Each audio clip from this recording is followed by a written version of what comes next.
대학생위원회 미래비전 본부장 김영현입니다. 앞서 말씀드렸듯이 2부에서는 교육자와 학습자 간의 간극 해소를 위한 교육 개선 방안 제시를 주제로 한 교육제도 개선부의 주제 발의와 이에 대한 패널 토론을 진행하며 행사를 마무리하고자 합니다. 이제 한양대학교 소속 교육제도 개선부 부장 임수연, 건국대학교 소속 교육제도 개선부 차장 이용윤, 서울과학기술대학교 교육제도 개선부 차장 최선영의 주제 발의를 시작으로 2부를 시작하도록 하겠습니다. 큰 박수로 맞이해 주시기를 바랍니다. 안녕하십니까. 저는 교육제도 개선부 부장을 맡고 있는 한양대학교 임수현입니다.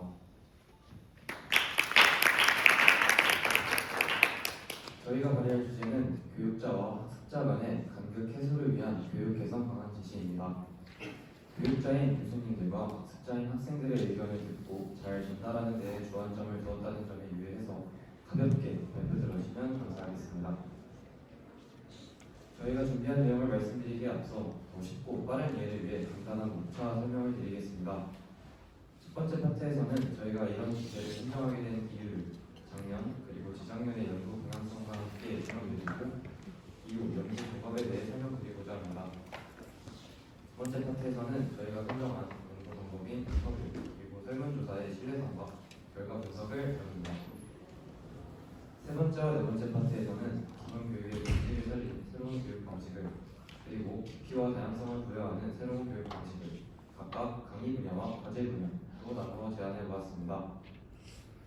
마지막 파트에서는 저희가 진행했던 연구와 제안이 그저 제안에서 멈추는 것이 아니라 어떻게 영향을 미치고 어떻게 활용되었으면 하는지 그리고 미래 토목공학 교육이 개진해 나가야 할 방향성은 어떤 것인지에 대한 이야기를 담았습니다. 서론입니다. 발표에 있어 발표의 방향성과 목적을 미리 말씀드리면 듣는 분들 모두 이해가 쉬울 것 같아 이 부분을 유의해 주시고 경청해 주시면 감사드리겠습니다. 청자분들 중에 챗GPT나 지미나이와 같은 LMA 기반 AI를 모르시는 분이나 사용해 보신 적 없다 하시는 분은 안 계실 거라고 생각이 듭니다. 우리의 생각보다 과학기술의 발전 속도, 활용력이 남다르게 커지고 있습니다. BIM이나 디지털 트윈 같은 다양한 스마트 건설 기술이 검토되고 현장에 적용되기도 합니다. 이 외에도 불과 3년 전 등장한 챗GPT가 우리 삶의 적지 않은 부분을 차지하는 것처럼 토목, 건설 분야를 넘어서 총체적인 과학기술은 빠르게 변화하고 있습니다. 그리고 기존 토목공학을 배우는 학생들 또한 빠른 기술의 발전에 발맞추는 스킬을 얻어가고자 합니다. 최근 심화되는 취업난 속에서 학생들은 단순한 이론 습득을 넘어 현장에서 즉시 적용 가능한 역량을 기르는데 더 높은 관심을 보이고 있습니다. 조금 현실적으로 다가간다면 기존에 배웠던 토목공학의 이론과는 조금 거리가 있다는 것을 의미하기도 합니다. 이러한 교육은 토목공학도로서의 기초 역량을 함양하는 데 필수적인 교육이지만 학생들이 원하는 이상과는 조금 거리가 있습니다. 그리고 여기서 교육자와 학습자 둘 사이의 간격이 생기게 됩니다. 때문에 저희 교육제도 개선부는 산업과 시대 변화에 대응하는 실질적, 구체적 교육 방안 모색이 필요하다고 생각했고 작년에 진행한 학생 심포지엄에서 언급된 방향성에 맞춰 실습 및 실무 경험의 구조를 만족할 수 있는 교육 모델을 제시하기로 했습니다. 이후 언급된 인터뷰의 결과를 간단하게 살펴보도록 하겠습니다. 먼저 교육자들의 시선입니다. 토목공학의 기초가 되는 이론은 학부 시절에만 배울 수 있습니다. 하나의 예시를 들자면 기초를 튼튼하게 다지지 않고서는 구조물을 올릴 수 없다라는 의견을 주셨습니다. 다음으로 학습자들의 시선입니다. 직접 현장에 나가서 바로 적용할 수 있는 그런 지식과 정보가 많아졌으면 좋겠다라는 의견이 있었습니다. 이는 이론 중심의 교육 목표를 가진 교육자와 실무 중심의 학습 목표를 가진 학습자 간의 인식 차이가 있음을 의미하고 서로의 협력을 통해 이론 교육과 실무 교육 간 연결이 미래 토목공학 교육이 나아가야 할 방향의 중요한 키 포인트라고 생각했습니다. 이에 따라 인터뷰와 설문조사를 활용해 각각 즉 교육자와 학습자의 목표 사이 간 간격을 진단하고자 하였으며 토목공학의 교육을 통틀어 교육과 과제 두 가지 분야로 나누었고 각각의 분야에서 교육의 본질을 살리고 깊이와 다양성을 부여할 수 있는 그런 개선 방식을 제시하고자 그리고 제안하고자 하였습니다. 두 번째 파트입니다. 저희 교육제도 개선부는 교육제도 개선안을 수립함에 있어 그 실효성과 현장 적합성을 제고하는 것을 최우선 과제로 설정하였습니다. 개선 아이디어나 방안을 제시하기 전에 교육의 전반에서 활동하는 이해 관계자들의 생각을 먼저 파악해야 할 필요가 있다고 생각했습니다. 이에 따라 단순한 이론적 접근을 넘어 현실 기반 의미 있는 개선 방안을 제시하기 위해 심층적인 사전 조사를 수행했습니다. 본 조사는 학습자의 실제적인 요구를 정확하게 분석하고 나아가 교육자들이 현장에서 직면하지만 학습자들은 간과할 수 있는 구조적 어려움을 포괄적으로 이해하는 데 주안점을 두었습니다. 연구 대상은 교육자 그룹과 학습자 그룹의 두 핵심 축으로 명료하게 분류하였으며 이들로부터 질적 및 양적 데이터를 수집하기 위해 전문적인 인터뷰 및 설문조사를 면밀히 진행하였습니다. 이 결과를 통해 객관적이고 현실적인 제도 개선의 토대를 마련할 수 있을 것입니다. 교육자는 건설관리 및 스마트시티 분야 교수님, 응용구조역학 분야 교수님, 사람중심 건설관리 분야 교수님 이렇게 세 분을 대상으로 인터뷰를 진행하였습니다. 토목공학의 기반이 되는 역학인 응용역학을 가르치시는 교수님과 어쩌면 소위 실무라고 부르는 분야와 가까운 교수님들을 대상으로 인터뷰를 진행했습니다. 학습자 무리로는 교육 전선에 있는 학부생과 현장에서 실무를 경험하고 교육의 유효성을 확인할 수 있는 졸업생으로 구성하고 설문조사를 통해 연구를 진행했습니다. 먼저 교육자분들의 인터뷰를 분석해 보도록 하겠습니다. 교육자들의 인터뷰를 추려보면 다음 4가지 정도로 요약할 수 있습니다. 교육자 입장에서의 현실, 기초 역량 중심 교육 목적, 실무 재교육의 가능성, 교육 구조의 한계 이렇게 4가지를 추려보았습니다. 먼저 교육자, 즉 교수님들은 학생들을 가르치기도 하지만 그와 동시에 전공 분야를 연구합니다. 연구와 강의를 모두 병행하며 실무기술 교육 확대에 쏟을 시간과 에너지는 한정되어 있기 때문에 부담을 느끼는 교육자가 많은 게 사실입니다. 하여 강의와 연구 이 두 가지 사이에 적절한 합의점을 찾아 에너지를 사용하고자 합니다. 두 번째로 현장 교육 과정의 주된 목적은 학부 시절 반드시 함양해야 하는 주요 기초 역량을 학습자에게 확보해야 하는 데 목표가 있습니다. 현장에서 즉시 활용 가능한 응용 기술은 일반적으로 토목공학 전반의 학문적 기반을 충실히 학습한 후에 습득하는 것이 표준적인 절차로 인식되고 있습니다. 만약 학부 과정에서 토목 현장에 직접 적용 가능한 특정 기술에만 치중하여 교육할 경우 학습자들이 접했던 제한적인 상황과 조건이 조금이라도 변화했을 때 그에 적합한 유연함, 응용 및 문제 해결이 어려워지는 근본적인 문제가 발생합니다. 또한 학부 시절에만 체계적으로 습득할 수 있는 핵심 기초 역량이 분명히 존재하며 이 필수적인 내용을 간과하고 넘어갈 수는 없습니다. 4년이라는 한정된 기간 내에 이러한 모든 기초 지식을 심도 있게 다루면서 동시에 실무 중심 강의를 추가적으로 편성하는 것은 현실적인 시간 배분 측면에서 상당한 제약이 따름을 함께 고려해야 합니다. 셋째로 재교육의 당위성입니다. 현장에 투입되기 전 대다수의 회사들은 직원 교육을 하게 됩니다. 회사마다 사용하는 툴의 종류나 방식이 다르기에 재교육은 필연적으로 진행됩니다. 스마트 건설 프로그램을 활용해보는 경험도 물론 중요하겠지만 꼭 심화적인 수준의 역량을 키워서 졸업해야만 뛰어난 토목공학도로서 활동할 수 있을지는 의문이라는 의견을 주셨습니다. 마지막으로 우리나라 대학교의 교육 구조적 한계입니다. 우리나라 대학교의 경우 등록금과 국가적 지원금에 의존하는 재정 구조를 가지고 있습니다. 해외 대학교에 비하면 매우 저렴한 등록금과 폐지하는 지원금 속에서 재정의 부족은 현실적인 제약을 이룬다고 의견 주셨습니다. 미국, 영국의 경우 한 학기에 5천만 원, 호주, 일본의 경우는 한 학기에 2천만 원 수준으로 조사할 수 있었습니다.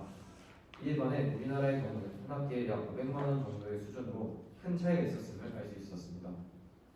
한정된 재정 수준 속에서는 한정된 과목과 효율적인 운영을 필요로 한다면 이보다 조금 여유로운 재정 속에서는 보다 더 다양한 과목을 운영할 수 있을 것입니다.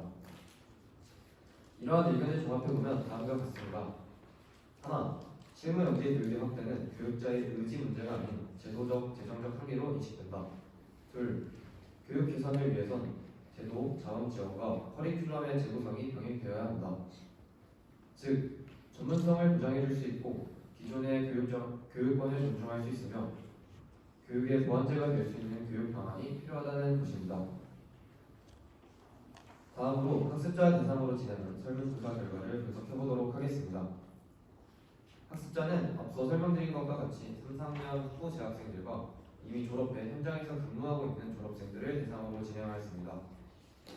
학생들은 전공 수업에서 가장 부족하다고 느끼는 부분은 실무 이해 부족, 실습의 부족, 프로그램 활용 경험 부족을 꼽았으며 가르치는 사람과 배우고자 하는 사람의 목표 사이에 간격이 있다고 생각합니다. 학습자들은 실습 기회나 실무 프로그램 교육을 희망하며 실질적이고 현장 중심의 교육을 원하고 있음을 알 수 있었습니다. 다음은 저희가 진행한 설문조사 연구 신뢰성 검토에 관련된 내용이며 시간 관계상 이 부분은 자료집을 참고해 주시면 감사하겠습니다. 따라서 앞으로 제시할 두 분야 강의와 과제 측면의 개선 방안은 다음과 같은 방향성을 가지고 제안하게 되었습니다. 첫째로 전문성의 보장과 교육권의 존중, 그리고 두 번째로 실질적이고 현장 중심의 교육을 받을 수 있는 방법. 이 두 가지를 모두 충족할 수 있는 방안을 제안드리고자 하며 이해하시기 편하게 교육 분야와 과제 분야 이렇게 두 가지로 나누었습니다. 저희가 앞으로 제안할 방안의 핵심 방향성은 다음 네 가지이며 다음으로는 교육제도 개선 이용균 차장이 발제하도록 하겠습니다.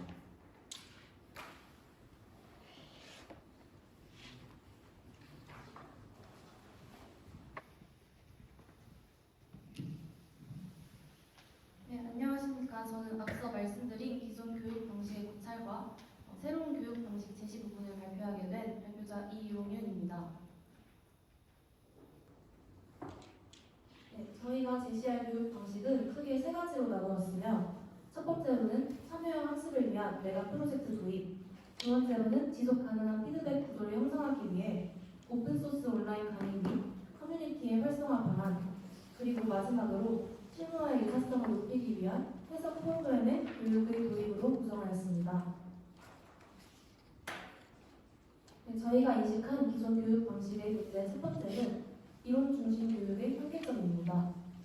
현재 통합공학 교육은 구조공학, 수리학 등과 같은 전통적인 이론 과목을 통해 학생들에게 기초 역량을 체계적으로 제공한다는 장점이 있습니다.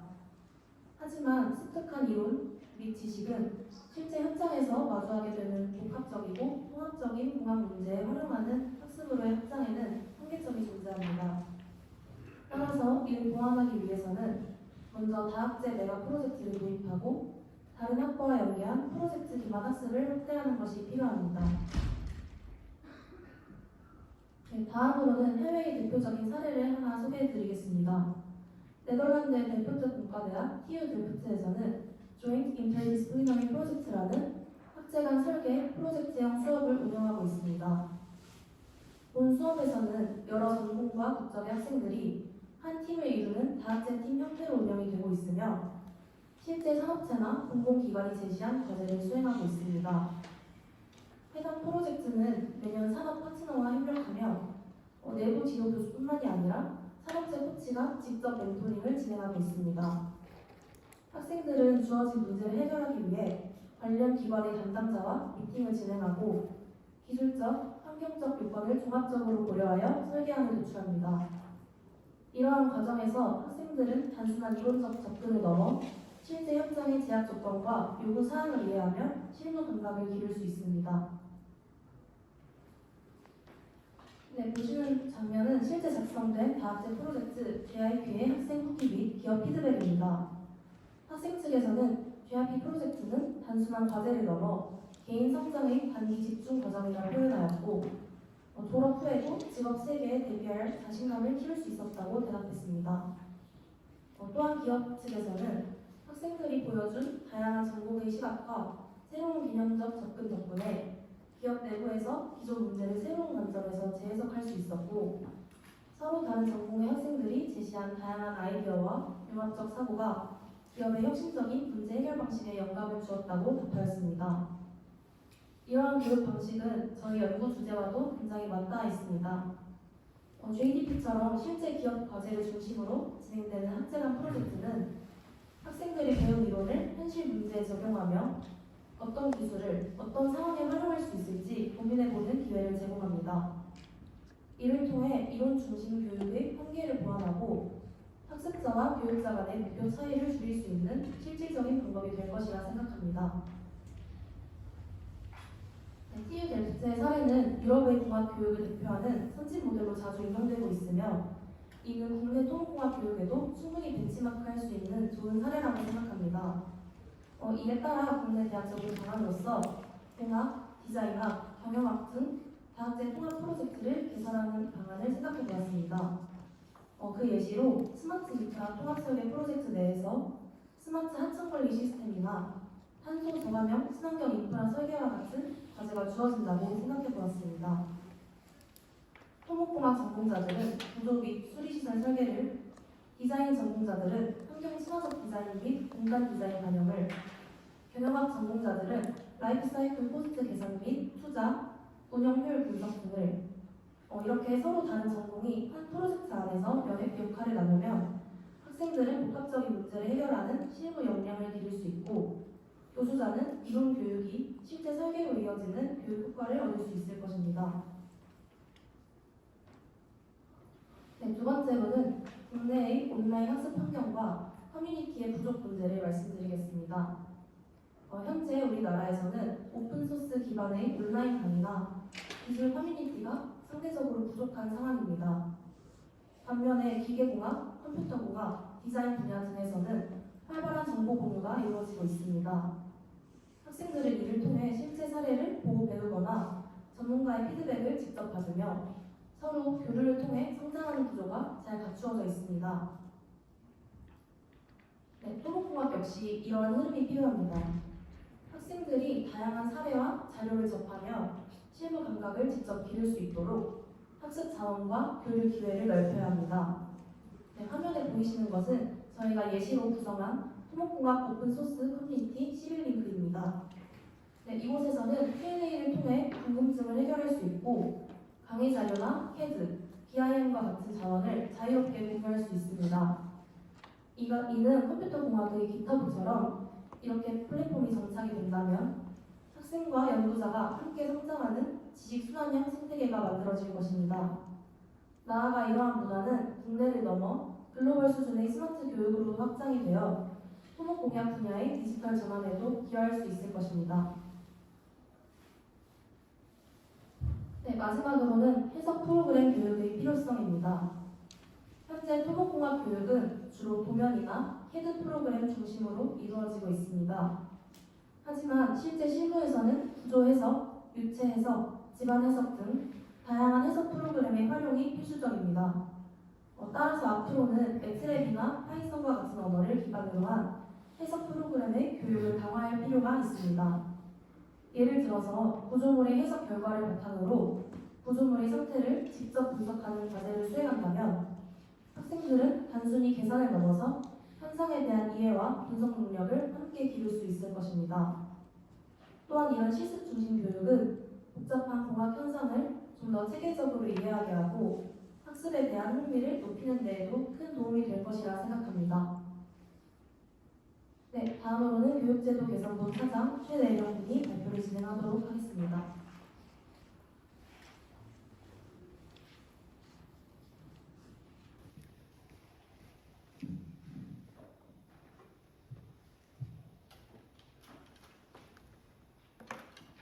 안녕하세요. 이어서 발표를 맡은 최내령입니다. 앞서 말씀드린 교육 방식의 개선 방향에 이어 이제부터는 교육자와 학습자 간의 간극을 줄이고 상호 이해를 높일 수 있는 새로운 과제 방식에 대해 말씀드리겠습니다. 목표는 교육 목표와 학습 기대를 교차시켜 상호 이해를 높이는 것입니다. 지금부터 말씀드릴 내용들은 모두 학생의 입장에서 생각해본 예시적인 방안들이며 향후 과제 운영이 이런 방향으로 조금씩 발전해 나가면 좋겠다는 취지에서 제안드리는 것입니다. 먼저 설계 프로그램 기반 과제 도입입니다. 현재 일부 과목에서 CAD나 마이더스 같은 프로그램을 사용하고 있지만 아직 체계적으로 정착되지는 않았습니다. 앞으로는 더 구조화되고 확장 가능한 방식으로 발전될 수 있기를 기대합니다. 설계 역량은 토목공학 전공자에게 필수이므로 단순 도면 작성에 그치지 않고 이론과 현장이 연결되도록 과제를 구성해 보았습니다. 표에서 보시듯 과목별 적용 예시를 제시합니다. 토질역학에서는 기초 형식별 단면을 CAD로 제도해 흙과 구조물의 상호작용을 시각적으로 이해합니다. 상하수도공학에서는 QGIS로 관로의 평면도와 정단면도를 직접 설계해 인프라 설계의 흐름을 체험합니다. 구조역학에서는 마이너스나 SAP 2000으로 단순보를 모델링하고 이론 계산값과 비교 분석합니다. 이렇게 하면 이론이 실제 구조물에서 어떻게 구현되는지 직접 체감할 수 있습니다. 다음으로 프로그램 활용의 이점과 기대 효과입니다. 그동안 디지털 도구를 접할 기회가 적었고 실무 연계 사고를 훈련하기 어려웠습니다. 프로그램 기반 과제는 현장 감각을 직접 훈련할 수 있는 장을 제공합니다. 단순 모델링을 넘어 공식 계산을 자동화해보는 경험으로 이어집니다. 학생이 수기로 하던 계산을 프로그램 안에서 구현하면서 엑셀, 파이썬, 매트랩 등 연산 도구를 자연스럽게 다루게 됩니다. 결과적으로 암기식 학습을 넘어 생각하며 설계하고 검증하는 교육으로 전환할 수 있습니다. 마지막으로 이러한 프로그램 교육이 왜 현실적으로 가능한지 말씀드리겠습니다. 오토캐드, 마이더스, SAP 2000, 테클라드는 학생이나 교육기관에 무료 또는 저가의 교육용 라이선스를 제공합니다. 일부는 클라우드 기반이라 무사양 장비도 필요하지 않습니다. 비용 부담은 낮고 교육 효과는 높다는 점에서 충분히 시도해 볼 만한 방향이라 생각합니다.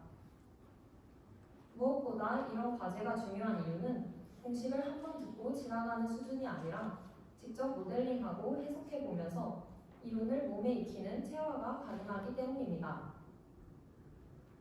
따라서 설계 프로그램 기반 과제는 현장 역량을 강화하면서도 바로 적용 가능한 현실적인 개선안이라고 생각합니다. 앞으로는 이 프로그램들을 단순한 도구가 아니라 이론과 현장을 잇는 학습 매개체로 자연스럽게 활용해 볼 수 있을 것입니다. 두 번째 개선안은 실무형 보고서 형식 도입입니다. 대학 과제는 주로 이론 결과를 나열하는 형태가 많지만 현장에서는 명확한 부족, 적용 가능성, 전달력이 핵심입니다. 이에 따라 과제 제출 형식을 실제 현장의 문서 형식에 가깝게 구성하는 방안을 제안드립니다. 예를 들어 건설 재료 실험은 시멘트 품질평가 보고서처럼 품질 관리 매뉴얼 형식으로, 구조 설계는 설계 개요, 기준, 해석 결과, 도면을 갖춘 설계 도서 형식으로, 공법 비교는 발주처 기술 검토서 형식으로 구성할 수 있습니다. 추가 소프트웨어 비용 없이 즉시 적용 가능하며 학생은 현장에서 통하는 문서 작성 능력을 기르게 됩니다. 요약하면 무엇을 아는가에서 그치지 않고 어떻게 전달하는가까지로 과제의 초점을 확장하자는 제안입니다. 세 번째는 단계적 과제 제출과 피드백 기반 수행 체계 도입입니다. 기존 일회성 제출 구조에서는 수정과 피드백 반영 기회가 부족해 학습 내재화가 어렵습니다. 과제를 중간 제출, 피드백, 최종 제출의 구조로 바꾸어 학생이 피드백을 반영해 스스로 수정하고 발전하도록 하겠습니다. 이는 현장의 검토 보완 과정을 체험하는 학습 구조이며 팀 프로젝트에서는 상호 검토와 통합을 통해 협업 능력도 강화됩니다. 마지막 네 번째는 수작업 개선에서 자동화 코드 기반 과제로의 전환입니다.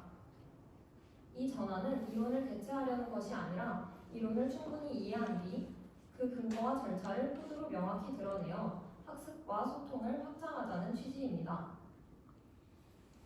일부 과목에서 파이썬, 매트랩, 엑셀 매크로로 자동화를 시도하고 있으나 아직 수기 계산 중심이 많습니다. 자동화 과제는 복잡할 필요가 없습니다. RC, PSC 설계에서는 철근, 대근량 자동 계산, 수리수문학에서는 강호 데이터 기반 홍수량 단위 시뮬레이션, 콘크리트 공학에서는 배합 설계 자동화 코드를 만들 수 있습니다. 이렇게 하면 학생들은 이론 과정과 경계 조건을 명시적으로 다루면서 변수 설정, 알고리즘 구성, 결과 분포를 체계적으로 경험합니다.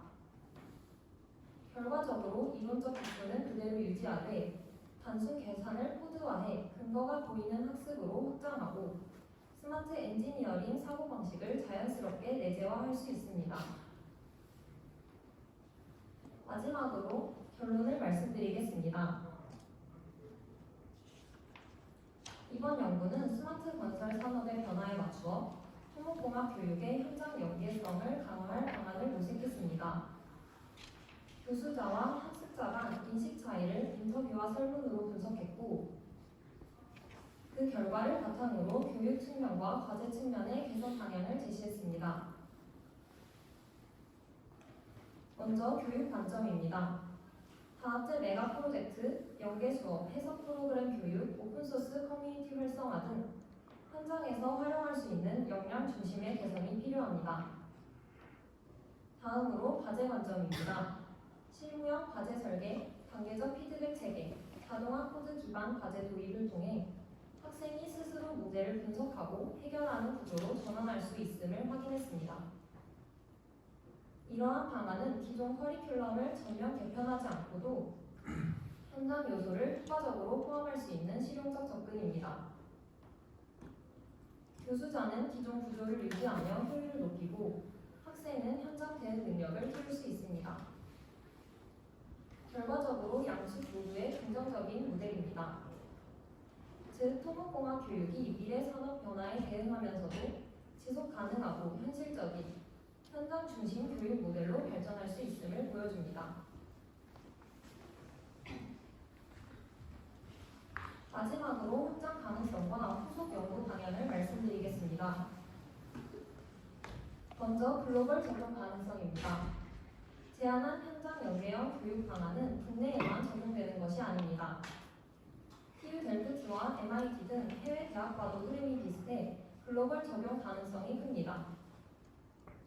디지털 콘텐츠, 자동화 도구, 오픈소스 커뮤니티 기반 학습은 국가 간 차이를 넘어서는 보편적 교육 혁신 요소이며 글로벌 스마트 건설 인재 양성과도 방향이 같습니다. 다음은 후속 연구 방향입니다. 3학점 이론과 1학점 실무를 연계한 모듈형 커리큘럼 설계, 학생 진로에 맞춘 자동화 트랙 시스템 구축 가능성 등을 탐색하겠습니다.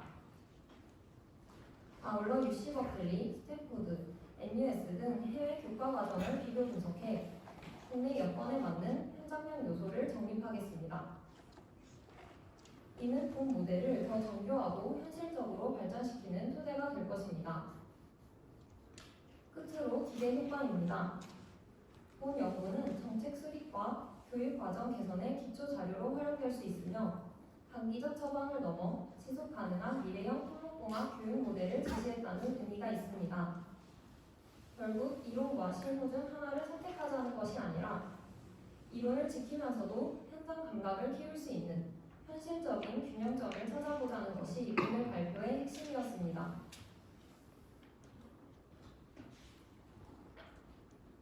존경하는 교수님들과 현직 전문가 여러분, 오늘 저희가 논의한 교육 방향의 핵심은 학문적 기반의 균형과 지속 가능한 미래 설계에 있습니다.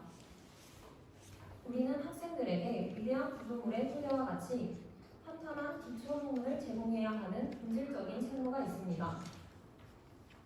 이 견고한 기반 위에서만 현장의 변화에 유연하게 대처하고 실질적인 문제 해결 능력을 발휘하는 응용 기술이 발현될 수 있습니다.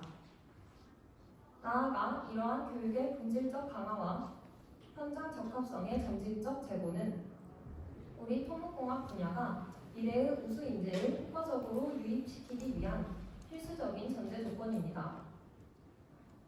급변하는 사회 속에서 젊은 인재들이 이 학문을 가장 중요하고 매력적인 도전의 영역으로 인식하게끔 만드는 것이 교육제도 개선의 궁극적인 목표가 되어야 합니다. 따라서 저희는 핵심 기초 역량을 굳건히 하는 동시에 현장의 요구를 반영한 지속 가능한 교육 혁신을 통해 분야의 영속성과 인재 확보라는 두 마리 토끼를 모두 잡아낼 수 있기를 바랍니다. 이 중요한 시대적 소명에 교육자, 현장 전문가, 그리고 예비 인재가 모두 유기적으로 힘을 합쳐주시기 바라며 저희 발표를 마무리하겠습니다. 경청해 주셔서 감사합니다.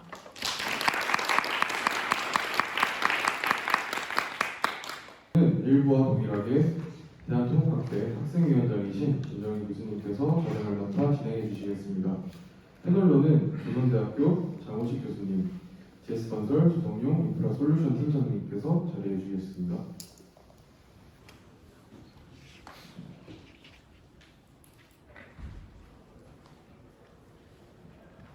예, 안녕하십니까.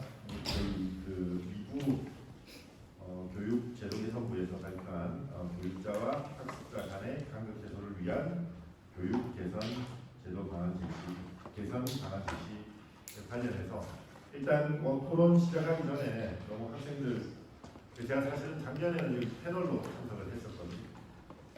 제가 홍콩에 있다가 작년에 들어와가지고 발표 보고 깜짝 놀랐었는데 워낙 열심히 해가지고 올해도 정말 준비 잘 해주셔가지고 먼저 감사의 말씀부터 드리겠습니다.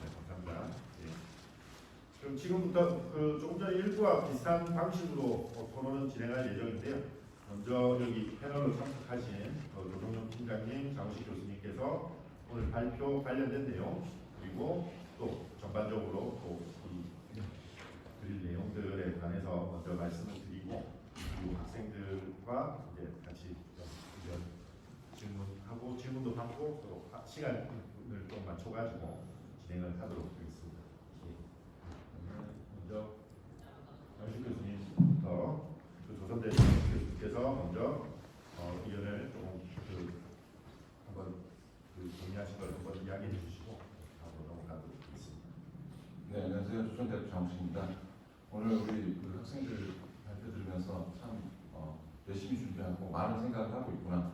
자신의 미래와 교육을 위해서도 노력하는 모습이 너무 감동적이었고 그 발표를 들으면서 느꼈던 다행이라고 느꼈던 점은 우리 교수자, 제가 대표할 수는 없지만 교수자의 방향과 우리 학생들이 생각하는 방향성이 큰 방향성이 서로 같은 곳을 바라보고 있다라는 생각이 들어서 우리가 잘 맞춰갈 수 있겠다는 생각이 들었습니다.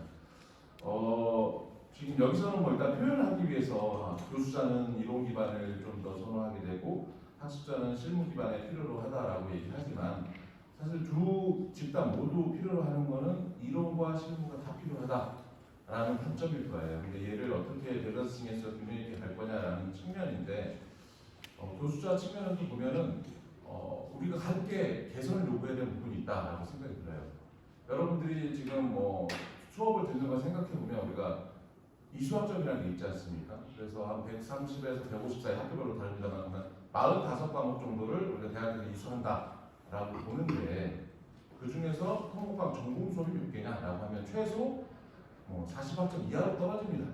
그러면 13과목 정도를 듣는데 그 중에서 또 캡스톤 디자인도 빠지고 소프트웨어, 기본 소프트웨어까지 빠지면 우리가 45개 과목 중에서 한 7개, 8개 전공 과목만 듣고 토목공학 전공자로서 졸업을 하는 상황이라는 거죠.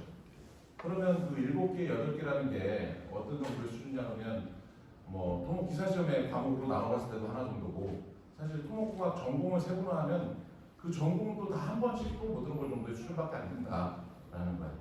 그러다 보니까 이 최소한의 수업을 가지고 어떻게 이론과 실습을 전제해야 될까 많이 고민이 될 수밖에 없더라.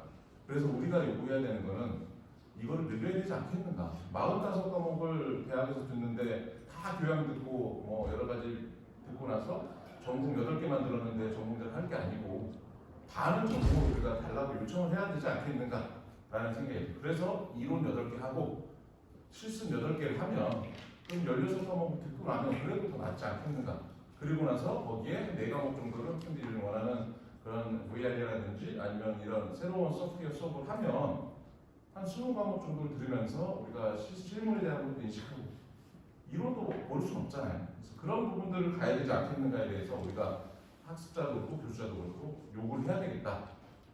그런 생각이 듭니다.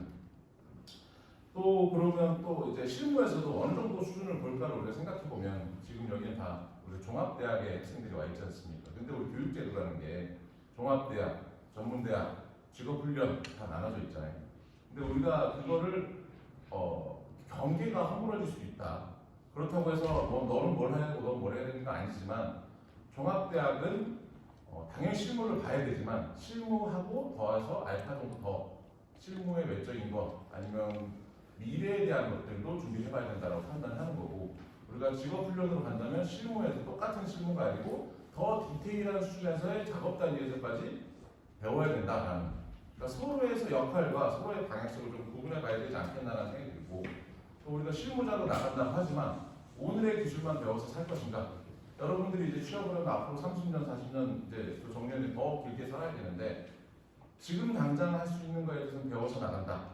그럼 30년 후까지는 뭘 먹고 살 것인가에 대해 고민을 해봐야 됩니다. 그래서 당연히 실무를 하지만 좀 더 미래 아니면 멀리 미래에 있는 것도 알고는 가야 되지 않겠는가라는 생각이 필요하지 않을까라는 생각이 드는 겁니다. 그래서 우리가 시간을 학교에서 더 늘려서 같이 이런 것도 배워갔으면 좋겠다라는 생각이 들고요. 왜냐하면 현재가 중요하냐 미래가 중요하냐라고 하면 지금은 우리가 현재 기술 알아서 실무자가 되는 게 목표지만 실무자가 되고 나면은 이제 그거 가서 더 승진도 해야 되고 전문가가 돼야 되고 거기서 또 최고가 돼야 되려고 노력을 하는 거잖아요. 그러려면 이게 미래의 것도 알아야 됩니다. 닭이 먼저냐 달걀이 먼저냐 이렇게 얘기를 하는데 그런 걸 따지기보다는 우리가 두 개를 한 번 더 같이 잡아보자라는 측면으로 학생들이 받아주면 좋겠다라는 생각이 듭니다. 그리고 제안해 주신 것 중에 실무 적용성 관련해서 융합형 교육을 해야 된다에 대해서 당연히 필요하다고 생각합니다. 요즘은 이 커리큘럼 체계에서는 뭐 캡스톤 디자인 정도, 종합 설계 뭐 이런 식으로 해서 뭐 다 학제까지는 어렵더라도 다 전공 우리 토목공학 내부 전공에서는 많이 융합을 시도를 하고 있습니다. 근데 그런 게 필요하죠. 왜냐하면 우리가 구조 따로 배우고 뭐 측량 따로 배우고 토질 따로 배우지만 그리고 교통 이 기타 등등 CF까지 따로 배우지만 실무에 나갔을 때 어떤 상황이 닥쳐서 문제를 해결해야 될 때는 이게 한 번에 같이 물려 들어가서 가야 되더라. 그래 나는 토지를 좋아하니까 토지만 할 거야 라고 하면 실무 해결을 할 수가 없더라. 그래서 이거를 같이 해결해야 되기 때문에 그런 과목들이 많이 필요하겠다라는 생각이 저희도 하고 있고 그것들을 같이 학생들을 요구해서 융합적인 교육을 했으면 좋겠다라는 생각이 듭니다. 그리고 앞에서 나온 마지막에 이제 이런 AI 기술들 많이 얘기했지 않습니까? 우리가 옛날 AI 나오기 전에 아주 뭐 보통 대학이나 고등학교 때 하면 네이버에 많이 물어본다고 하잖아요. 예전에는. 근데 네이버에 물어볼 때 단점이 뭐냐? 초등학생이 답할 수도 있다. 대학생의 문제를. 누가 어떻게 해결할 거냐? 라는 문제인데 AI도 마찬가지가 될 수 있더라는 거예요. AI를 써서 내가 어떤 질문, 현장에 대한 질문을 하고 그거 답을 받아서 쓰는 게 그게 AI 교육일까? 이렇게 생각을 해보면 AI가 거짓말하는 거 AI가 무언가 판단을 못하는 거에 대해서 우리가 어떻게 판단할 것인가에 대한 것들을 학생들이 가져가야 되지 않는가라는 거죠. 교육이 AI를 쓸 수 있게 교육하는, AI를 활용할 수 있게 교육을 하지만 AI의 적정성을 판단하고 내가 원하는 목적을 맞게끔 질문하는 법을 가르치는 게 그러니까 우리가 뭐 얘기하잖아요. 물고기를 주는 게 아니고 낚시법을 가르쳐줘야 된다라는. 왜냐하면 네이버 세대 때도 그렇고 AI 세대 때도 그렇고 또 바뀔 거니까 어떻게 활용해야 내가 제대로 쓸 수 있는지를 가는 쪽으로 우리 같이 교육을 했으면 좋겠다라는 생각이 드는 거죠. 근데 그런 관점에서 오늘 제안해 주신 부분이 많이 도움이 되겠다라는 것도 있고요. 제가 올해 8월 여름에 미국에서 제일 크다는 AI 학회 한번 다녀왔거든요. 그랬더니 AI의 감마더라 보면 페이페이가 얘기하더라고요. AI를 어떻게 교육해야 되는가? AI를. 교육은 사람, 내가 원하는 말을 어떻게 표현할 수 있게 하는가? 그 질문을 어떻게 정교하게 할 수 있는가? 또 잘못했을 때 어떻게 이렇게 극복할 수 있는가에 대해서 교육을 해야 된다라고. 뭐 가파더 AI라는 단어를 처음 제시한 사람 제프린 힌트는 AI를 자식이라고 생각해야 된다. 뭐 그만큼 애지중지하는 말보다는 자식은 빗나갈 수 있고 잘못된 행동을 할 수 있기 때문에 얘를 바르게 해주고 고쳐줄 수 있어야 된다라는 관점입니다. 그러니까 여러분들이 쓸 때도 얘를 맹신하거나 얘가 갖다 쓰면 된다라는 쪽으로 아니고 얘를 어떻게 가르치고 똑바로 가게 해줄 것인가에 대해서 학교에서 교육을 해줘야 나중에 활용을 많이 할 수 있는 거잖아요. 실제 학교에서 뭐 프로젝트를 아무리 한다고 해도 100개를 하겠습니까? 200개를 하겠습니까? 하나, 두 개 정도 우리가 테스트를 해보는 거죠.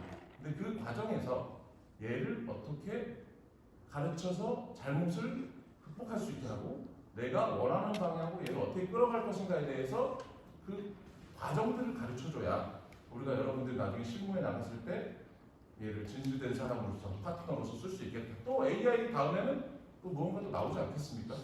그런 것들도 쓸 때도 예를 들어서 도구로서 바꿔칠 수 있는 부분이 필요하겠다라는 생각이 듭니다. 그래서 이런 것들이 결론적으로 우리가 교육들이 아까 말한 이론도 있고 실무도 있고 새로운 미래 AI 이런 것도 있는데 어쨌든 중심을 잡는 것들은 있어야 되겠다. 그래서 그 중심에 이론 교육이 안 들어갈 수가 없고 이런 교육 기반으로 실무를 같이 봐야 되겠다. 그리고 그게 당장의 일을 위한 것도 있지만 그 다음 스텝을 대비하는 부분에서도 고민을 같이 해서 얘가 세트가 완성이 돼야지 지금부터 학생은 지금부터 실무자가 되고 전문가가 되는 과정 내 인생의 사이클로 돌아갈 수 있지 않겠는가라는 생각이 듭니다. 이사님.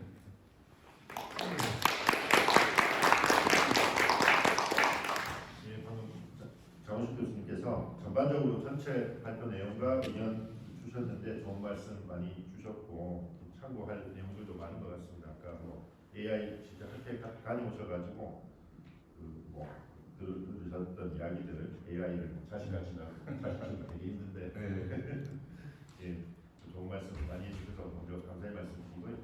다음으로 이제 오늘 조성용 그 GS건설 그 인프라솔루션 팀장님 저희가 모신 이유는 이제 또 학교 측에서 보실 수 있는 관점도 있지만 이제 회사에서 지금 여러분들이 향후 갔을 때 또 어떤 니즈들이 있는지 조금 그런 조언을 좀 받을까 해서 모셨는데 팀장님 한번 좀 이야기해 주시죠. 네, 안녕하세요. 저는 GS건설 다니고 있는 조동민이라고 합니다. 왔는데 저는 사실 깜짝 놀랐어요. 뭐 처음에 했던 사실 인프라 노후화가 이런 발표를 하시고 그 처음에 그걸 보고서 나는 뭐 어떤 교수님이 만들었나 이렇게 했는데 와서 봤더니 학생들이 뭐 하고 있더라고요. 그래서 사실 의심했어요.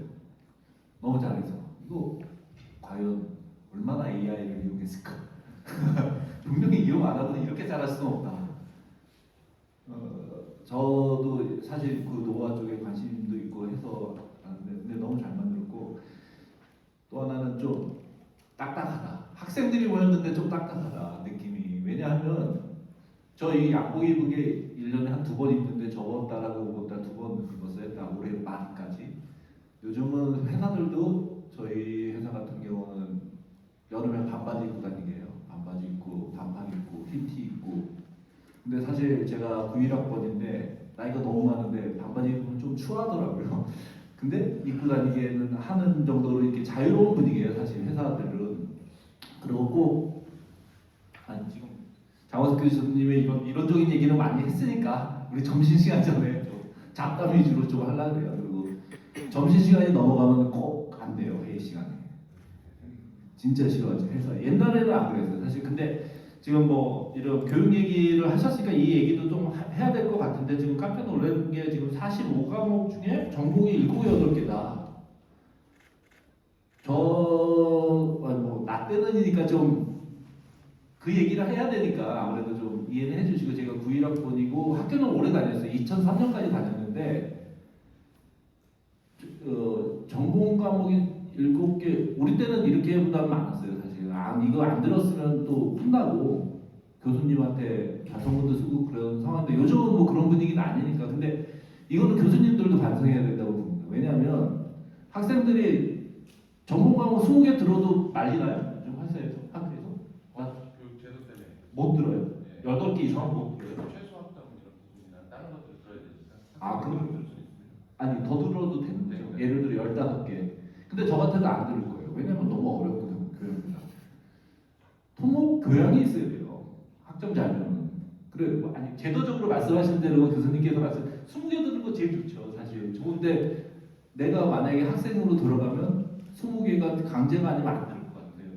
그러면은 이거 들으면 교양으로 토목을 교양으로 들으면 어떤가? 그러려면 결국 뭐예요? 회사원은 월급, 학생은 학점을 잘 줘야지.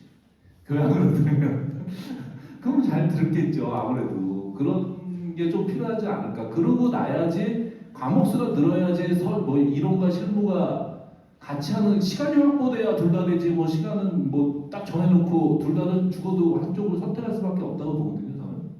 그러니까 그러려면 이게 필수 외의 거로들은 학점이 잘 나올 수 있는 어떤 그런 시스템을 좀 만들어줘야지 되지 않을까 하는 생각이고요. 시간이 짧게 하려고 그러는데 아직 조금은 있네. 예. 그리고 뭐 여러 가지 아까 뭐 이론과 실무 얘기를 했는데 옛날 마이다스 얘기 뭐 세비천 뭐 여러 가지 수리 해석 얘기했는데 옛날에 설계 프로그램이 자동화가 많이 됐어요. 옛날에도 자동화가 되니까 문제는 뭐냐면 설계는 추대리가 한다 그랬어요. 그게 뭐냐면 프로그램을 딱 키면 추천값이 쫙쫙쫙쫙 나와요. 그냥 너무 자동화가 돼서 그러면 그 추천값대로 막 눌러 엔터를 이론 생각도 없이 아무 생각 없이 그러면 아웃풋이 틀리거든. 중간에 한두 개 바꾸면 틀리는데 그걸 판단할 기준이 없는데 그런 거를 판단하려면 기본적인 이론 값들이 알고 경험이 있고 이래야 되는데 너무 프로그램에 의지하는 교육은 좋진 않아요 사실. 그러면은 그 전 단계로 차라리 그거를 코드화하는 교육, 파이썬이나 뭐 아까 말한 매스랩이나 내가 치는 교육은 좀 필요가 하지만 마이너스 뭐 세미처 이거 프로그램 너무 좋아져서 사실 마이너스 따라하게 하면 요즘은 2, 3주면 웬만한 거 다 프로그램을 너무 똑똑하신 분들이라도 다 잘하고 옛날에는 다 숫자로 코딩을 세미처가 셋 90이지 이게 다 숫자를 쳤었거든요. X 잡포고 요즘은 그냥 줄 그으면 지가 다 나누고 뭐 하니까 사실은 그런 거는 뭐 제너럴하게 한두 번 뭐 이렇게 하면 할 수 있고 시간이 짧다면 저는 이론 교육을 그 기회에 많이 배우는 게 더 낫다고 생각해요. 현업에 있지만 회사 오면 그냥 배울 수 있어요. 나중에. 그리고 저는 또 이렇게 뭐 양쪽에 얘기를 많이 하지만 우리 때 과목이 워낙 많았는데 아무 생각 없이 강조 다 들으라 그러니까 들었는데 1학년이든 2학년이든 교양으로 제가 추천한 토목에 대한 전반적인 학교별 커리큘럼을 설명하는 과정이 있었으면 저는 옛날에 좋았을 것 같아요. 그냥 예를 들어 뭐 구조공학이랑 하면서 한 과목에 뭐를 가르치는 과목이다 하면서 뭐 되게 재밌는 걸로만 수리는 뭐다 이거는 어떤 우리가 완성품을 만들 때 뭐로 이용하는 거다 하고 좀 알고 1, 2학년 때 시작을 해야지 3, 4학년 때 그중에 선택을 하고 들어가는데 나는 사실 수학을 좋아해서 구조를 들어갔어요. 그냥 아무 구조가 문제보다는 그리고 어떤 분들은 뭐 자기는 뭐 자연이 좋아 수리 쪽으로 가는 사람도 있고 근데 뭐 다양한 근데 왜 대학원 그걸 배우고 나서 대학원에 물론 더 전공으로 가긴 하지만 대학원 가기 전에 자기가 과목을 선택할 게 몇 개 없다면 그 몇 개 안 되는 과목을 선택할 수 있는 기본 지식은 하나의 과목으로 만들어서 커리큘럼으로 해서 모든 학생한테 쉽게 합격하게 주면 어떤가 하는 제안을 뭐 할 말은 근데 질문들도 하셔야 될 것 같아서 일단 마치겠습니다. 감사합니다. 편안하게 또 조금 더 여러분들한테 좀 편하게 말씀해 주셔가지고 좀 도움이 됐으면 많이 될 것 같고요. 그리고 지금 시간이 아주 많지는 않아가지고 여기 있는 학생들부터 같이 오늘 모신 패널분들한테 질문 드리도록 하겠습니다.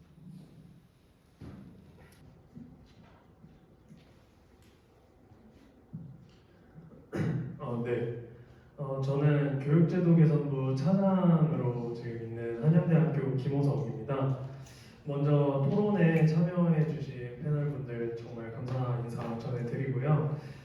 저희 질문을 하기에 앞서서 아까 조성용 팀장님께서 말씀을 해주신 내용 중에서 저희가 사실 이 내용에 담지 못한 내용이 있는데 그거랑 관련된 말씀을 해주셔서 그거 하나만 추가로 저희가 말씀드리고 시작하겠습니다.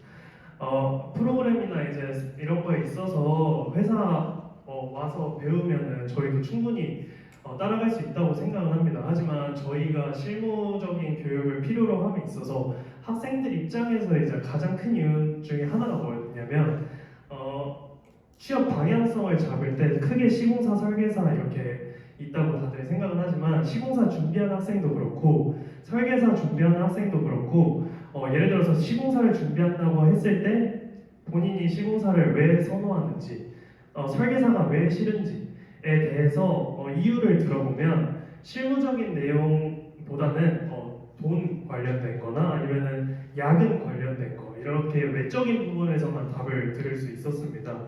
그래서 저희가 만약에 실무에 대해서 라이트하게라도 접하고 학부 때 배울 수 있는 경험이 있으면 학생들이 실무 방향성을 잡을 때 좀 더 큰 도움이 되지 않을까라는 생각을 해보았습니다. 그래서 그런 내용을 저희가 담지 못해서 한번 미리 설명을 드렸고요. 질문을 드리자면 저희가 조사를 할 때 교수님과 학생 간의 입장 차이가 있다라고 생각을 했는데 이런 것들을 교수님께서 저희가 제시한 방식을 채택을 하려면 근거랑 효과가 명확해야 한다고 저희는 생각을 했습니다. 근데 저희가 학생 입장에서만 좀 더 전문화해서 조사를 할 수 있었기 때문에 혹시 저희가 어떤 점을 보완하면 교수님이나 이런 입장에서 적용해볼 만하다고 판단을 하실지 이런 부분이 좀 궁금했습니다. 뭐 이미 충분히 잘 준비를 했어서 그거는 뭐 근거와 효과가 필요하다라는 거는 저는 그렇게 생각하지 않아요. 이미 그 방식은 다 필요하다. 그 방식의 차이고 뭐 얘를 어떤 걸 쓰냐의 차이인데 아까 말씀 주셨지만 시간이 필요하다. 스페이스가 필요하다고 말씀드리는 거예요. 그래서 수업을 아까 말씀대로 왜 8과목 9과목밖에 안 듣는가? 어려우니까 안 듣는데 학생들이 막 20과목 듣는다 그러면 그중 과목이 아까 실습 과목이고 이론 과목 이렇게 나눠서 들으면 되는데 학생들은 뭐 그렇게 학생들이랑 표현하기 그렇지만 사람들이 기회가 있으면 좀 더 편한 쪽으로 움직이려는 게 그 사람의 방향성이다 보니까 전국 과목을 안 들어도 졸업이 되는데 뭐하러 듣겠는가에 관한 관점이 되겠죠. 근데 예전엔 강제했던 게 요즘 점점점 떨어져서 이제 그 정도의 과목만 들어도 되다 보니까 그 과목 안에서 그걸 다 해라라는 게 어렵다라고 말씀드리는 거예요. 잘못됐다가 아니고 효과가 없다가 아니고 그 너무 한정된 시간을 우리들이 쪼개가지고 학습자와 교육자가 쪼개가지고 막 만드는 것보다도 그 모수를 먼저 확보를 한 다음에 그걸 나눠서 보는 게 더 좋지 않겠냐라는 관점입니다. 아주 잘했습니다. 네. 참고로 제가 저번 주인가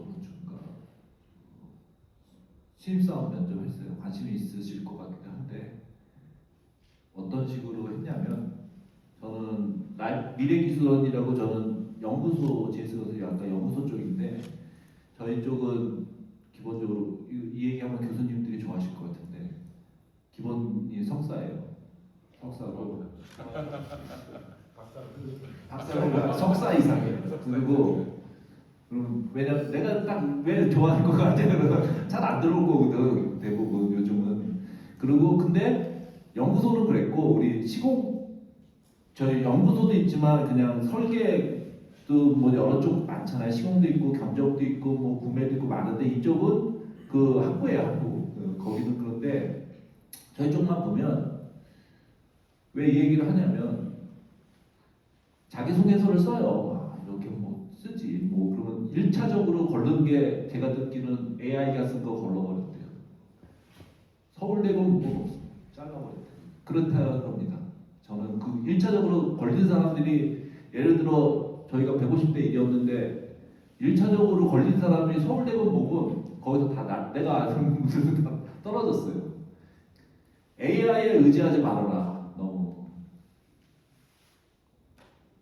기본은 쓰되 문체는 뭐 기본은 쓰되 나중에 바꿔라.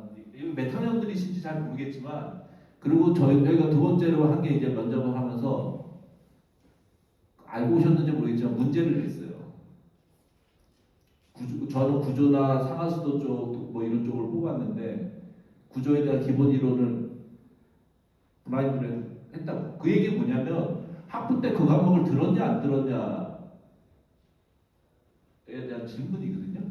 자기가 우리 팀의 구조 분야로 구조연구원으로 들어오겠다는데 내가 보기에는 학부 예를 들어 3학년 4학년 과정을 못 푼다는 건 엄청난 매트릭스 구조에서 뭐 이런 것도 아니고 그러면은 그런 것 정도는 이제 해야 된다는 거는 기본적으로 자기가 토목일을 하겠다라는 거는 너무 전공 외의 걸로 도망다니지 말아라. 옛날에는 쉬웠어. 죄송한데 저 때는 그냥 아무 편에 들어왔어요 사실. 아무 편에 들어왔는데 요즘은 너무 힘드시니까 그리고 다 블라인드라서 학교 절대 안 보고 문제 풀었냐 안 풀었냐예요. 어디 외국에서 아무리 유학 갔다 와도 문제 못 풀면 탈락. 그러니까 한 5문제 내서 한두 문제만 풀면 되니까 자기가 선택 그 문제는. 그러니까 전공 아까 취직 대기업 얘기를 했는데 그리고 지금 수업 들을 때 자기가 설계사들 요즘 야근 안 해요 많이. 왜냐면 정책적으로 주 40시간 뭐 52시간 이래서 저희가 같이 하지만 퇴근하니까 그리고 설계에 관심이 있으면 더욱더 이론적인 공부 많이 하셨으면 좋겠습니다.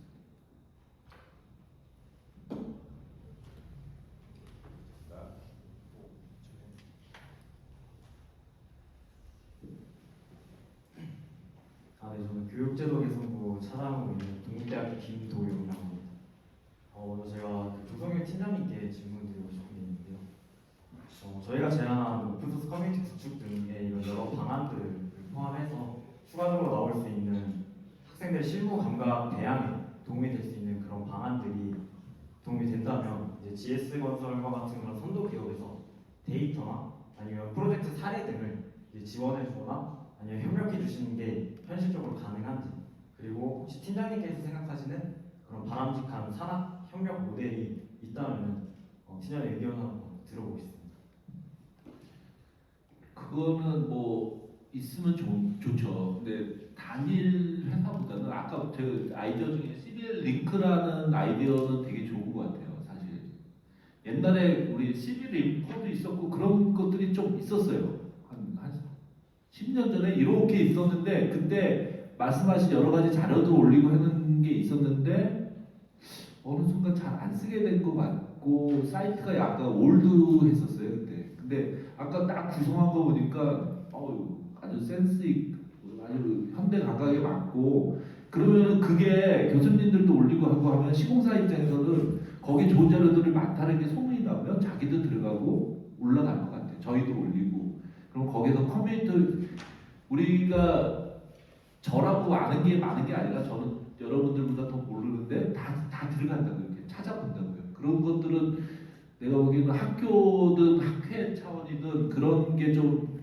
좋은 게 좀 만들어지면 그러면은 거기에도 배너식으로 대기업이 그게 활성화되면 당연히 광고 들어갈 거라고 저는 보거든요. 그 억지로 들어가는 배너보다는 많은 토목인들이 들어가는 사이트가 활성화되면 대기업들은 후원하고 광고할 것 같아요. 옛날에 저도 그런 사이트 많이 썼는데 어느 순간 좀 약간 올드해지면서 좀 그랬는데 아까 제안하신 아이디어는 아주 좋은 아이디어 같습니다.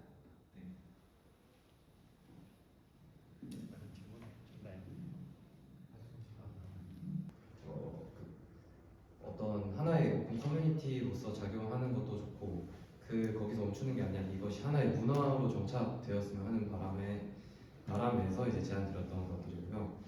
하나 말씀드리고 싶은 거는 장호식 교수님께 드리고 싶은 말씀인데 저희가 이 연구를 준비할 때 다학제 연구 프로젝트가 매우 중요할 것 같다는 생각이 들었습니다. 현실에서 발생하는 문제들은 이제 토목공학적 사고뿐만 아니라 좀 다양한 분야의 공학이나 토목공학 내부에서도 이제 구조 분야, 뭐 수리학 분야 이런 다양한 분야가 적용돼야 된다 생각이 들었고요. 근데 이거 관련해서 이런 프로젝트가 구성된 사례가 많이 적기도 합니다. 그래서 교수님이 미리 전달해 주셨던 자료 읽어보면서 이런 전공을 공학별 특화보다는 약간 구조별 특화, 예를 들어서 뭐 도로 특화 프로그램이라든지 뭐 교량 특화 프로그램, 터널 특화 프로그램 이런 식으로 전공을 구성하는 것에 대해서는 어떻게 생각하시는지, 또 이런 다학제 프로젝트 도입이 만약에 된다면 혹은 안 된다면 그런 이유는 어떤 것이라고 생각하시는지 좀 궁금합니다.